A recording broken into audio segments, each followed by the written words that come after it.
Hello, welcome to MaseroGarage. In today's video, we're going to be showing you how we wired the stereo system in our 1977 Chevy Nova. Yes, the wiring on this Nova was all butchered, so we had to run all new wires, find the constant, the power, everything. So this video will be helpful to you if you're trying to wire a stereo system pretty much in any car. We also didn't have any speakers, so we had to install the speakers. We put 2 speakers in the doors and we ran all new wires for it. So if you want to see how we did that, make sure to stick around.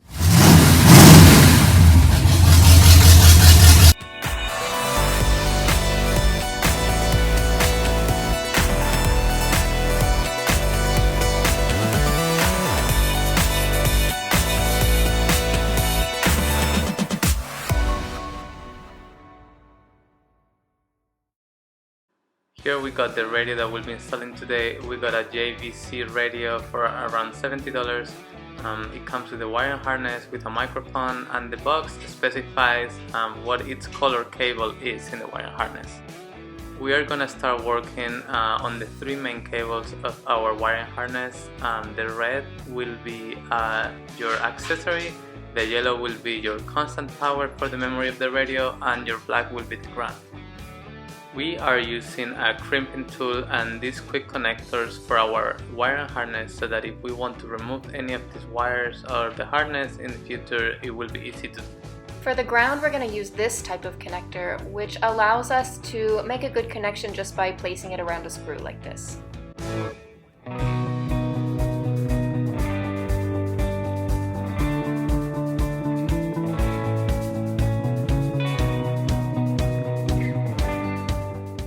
These 2 white and gray wires will be for our front speakers.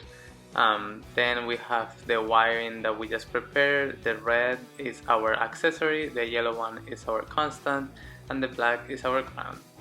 All of these are for different things like steering wheel control, but we won't be using them, so I'm gonna just put some tape around them to make sure that it's protected.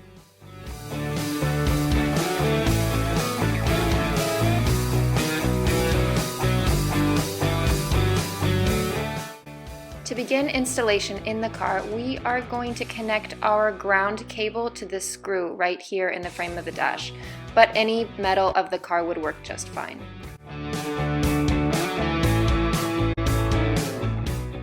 Normally, you can connect your red cable from your wiring harness to the accessory terminal here in the fuse block, but we're not getting power to our accessory terminal, so we're going to go about it a different route. We used a test light while we had the ignition switch in the accessory position to determine if we had power or not, which we did. The terminal at the ignition switch is the brown cable, so all we did was we spliced a cable into that brown cable. Is this orange one you see right here.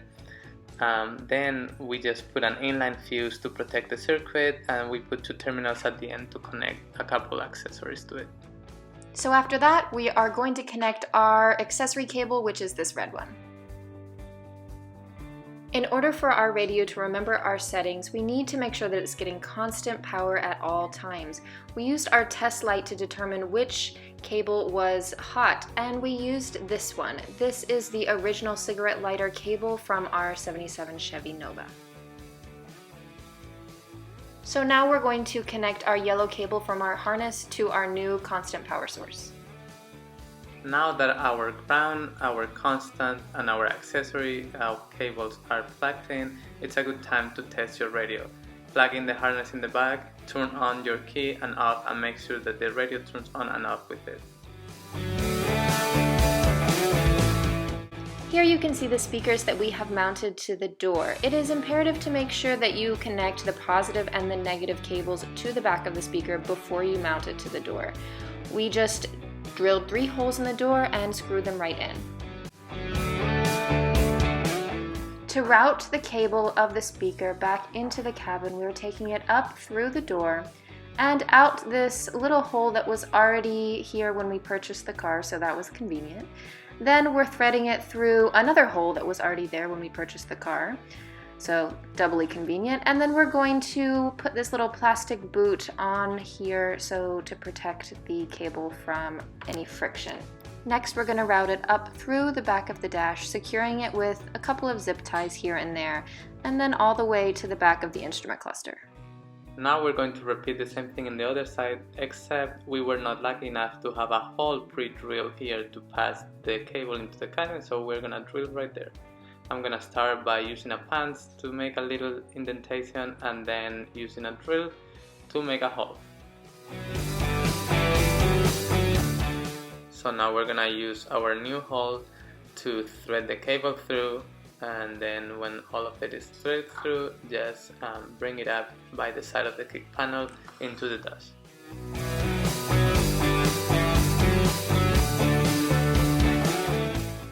And here you can see the final result of how we threaded the cable through the whole dash, all the way through the back of the dash, into the center of the instrument cluster.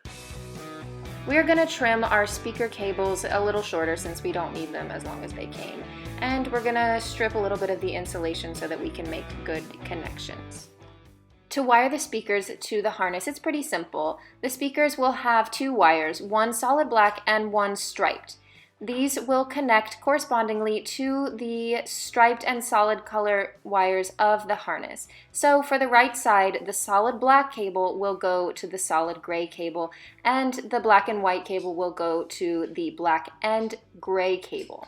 And for the left side, it'll be the same, just with the solid white and the white and black striped one. And to secure all of these connections, we are crimping in these butt connections.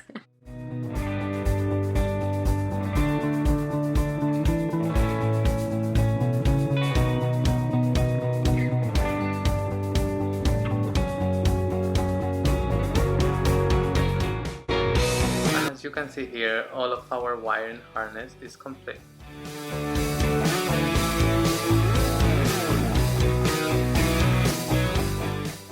Now we're going to install this metal bracket that came with the radio and will secure the radio to our instrument cluster. Just put it in place and then bend the metal tabs against your instrument cluster to hold the radio.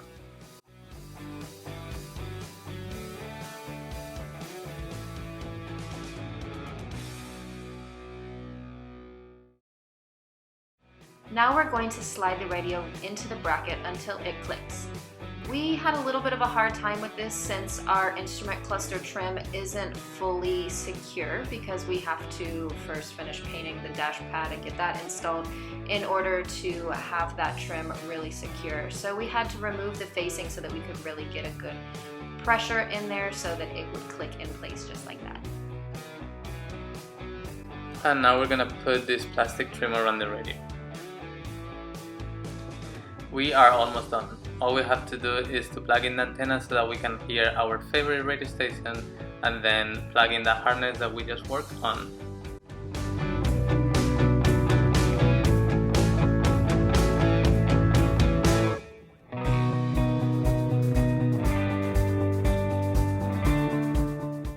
Will it work?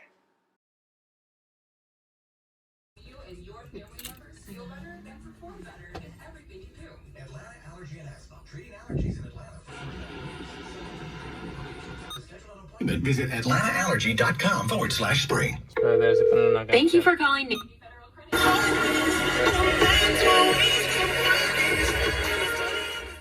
Thank you guys so much for watching. I hope you all enjoyed the video and found it helpful. If you did, hit the like button down below, leave us your thoughts in the comments, but most importantly, subscribe if you want to see more content from us, because we have so many things that we're currently working on. Yeah, we're actually swapping the intake manifold on the Chevy 350 that is under the hood. And we're taking a lot of footage of that, so we'll be putting a video as soon as we're done with it. Make sure you don't miss that one, okay? Yes. Bye.